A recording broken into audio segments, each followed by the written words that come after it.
Hello বন্ধুরা, আজ আমি কিছু বলতে চাই। আমি বলতে চাই আমি সবসময় সবাইকে বোঝাই, সমাজে যতটুকু পারা যায় আমার যেটা ভালো মন্দ অভিজ্ঞতা হয়েছে সেটা আমি সবাইকে বোঝাই, সবাইকে শেখাবার চেষ্টা করি, সবাইকে নিজের ভালোটা বুঝতে শেখাই। আর আমিও নিজেও শিখছি, কারণ আমারও সব যে আমি সম্পূর্ণ অভিজ্ঞ ব্যক্তি সেটা আমি বলতে পারি না, আমি নিজেও শিখছি। তো আমি একটা জিনিস সবার সাথে তোমাদের সাথে শেয়ার করব।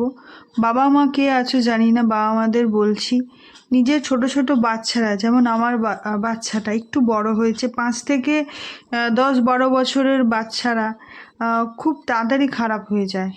আপনারা প্লিজ দেখবেন, এই ধরনের বাচ্চারা আশেপাশে মাঠে খেলতে যায়, তাদের একটু বড় যে বাচ্চাগুলো আছে 12 থেকে 15-18, তারা কি করে, এখন আজকালকার বাচ্চাদের মধ্যে দেখেছি এতটা খারাপ স্বভাব, তারা কখনো বিড়ি খাচ্ছে, নেশা করছে, বাজে ভিডিও দেখছে।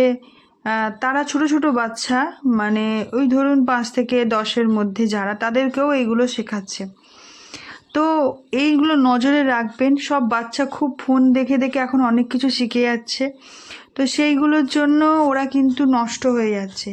তো বাবা মা হিসাবে আমার মনে হয় এটা কর্তব্য, এটা নজর রাখা, বাচ্চা কোথায় খেলতে যাচ্ছে, কার সাথে খেলতে যাচ্ছে, বাচ্চা বায়না করছে কি, পয়সা চুরি করছে না তো নিয়ে গিয়ে সে কী করছে, যখন তখন বাবা মা কী করে, পয়সা চাইলেই পয়সা দিয়ে দেয়।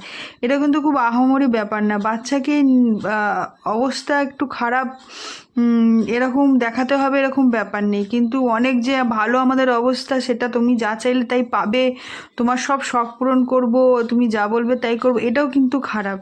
সব শখ পূরণ করবেন না, একটু অপেক্ষা করাবেন, বাচ্চাকে অভাব কষ্টটা বুঝতে দেবেন।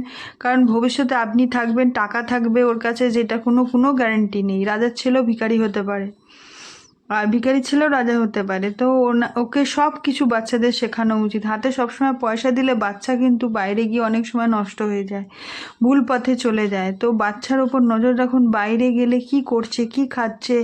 বাড়ি থেকে অনেক সময় বাচ্চারা পয়সা চুরি করে নেয়, সেগুলো কিন্তু বাইরে থেকেই সব শেখে, বড়দের থেকে, বড় বাচ্চাদের থেকে। তো ওইটা কিন্তু কেউ গুরুত্ব দেয় না, একবার বকে দিল বাস, কিন্তু এরপর যে বাচ্চা সাবধান হয়ে যাচ্ছে না, চুরি করছে না, কেউ এটা খেয়াল রাখে না।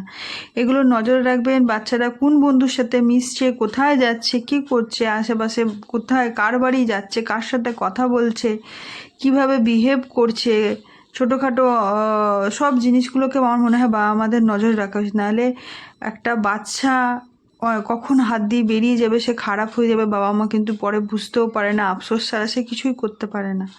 তো একটু নজর রাখুন, ভালোবাসা দিন, মারধর করে লাভ নেই, সব ভালোবাসা দিয়ে বুঝিয়ে বিভিন্ন রকম অভিজ্ঞতা শেয়ার করুন, কি হলে কি হয়, খারাপ ভালো হলে, এটা করলে কি হবে, চুরি করলে কি হবে, সেটা বলুন, বোঝান।